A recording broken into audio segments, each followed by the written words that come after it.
Hindi madali maging isang ganap na guardians.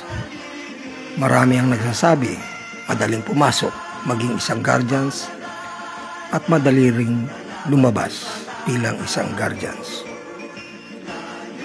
Bago maging kasapi ng guardians ay dadaan ka ng doctrination o orientation at mga pagsubok na physical at mental.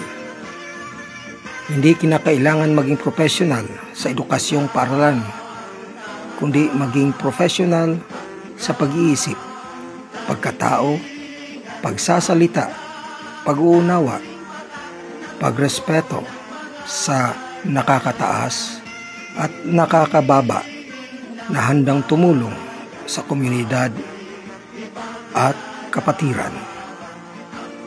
Maging isang guardians ay panghabang buhay. Pwera lang kung ikaw ay lumabag sa batas at ma-expelled na posible maikisan ng marka. Bilang isang guardians, ang pagsubok ay hindi lang sa unang pagpasok mo bilang kasapi, kundi ito ay habang buhay.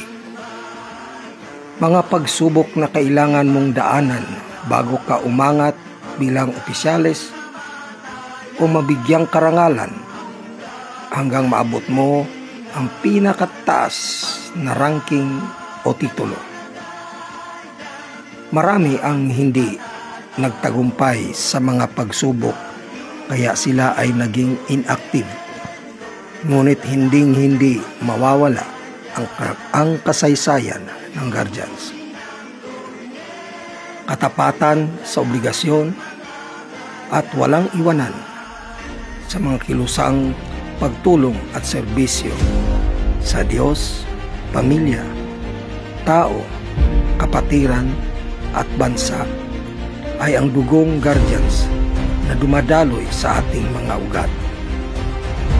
Habang nasa braso, kamay at sa ating mga puso ang mga tatak guardians, ikaw ay laging guardians hanggang sa huling patak ng dugo.